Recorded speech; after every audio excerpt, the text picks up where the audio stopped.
4 or 5 millimeters is considered a significant COCR discrepancy, a significant functional malocclusion.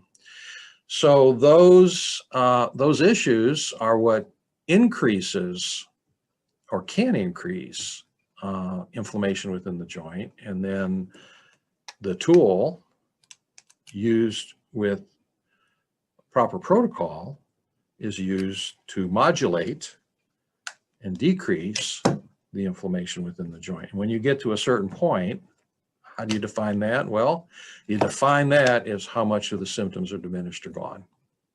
And when you get to a certain point where a certain degree of the symptoms are diminished or gone, you've won the battle. You're done. Unless you have a recurrence, which can happen in many cases.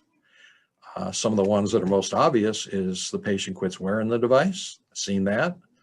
I had a patient not too long ago come in. She had symptoms again. I hadn't seen her for, I believe it was 4 years. I had seen her for 4 years. She was having symptoms again. She's sitting in my office. Patients are invited in my office to come back, no charge, if they ever have any problems again. She's sitting in my office saying, I'm having problems again. I said, well, I'm sorry to hear that. So have you been wearing your splint at night like you're supposed to? Oh, no, I haven't worn my splint in years. It's like,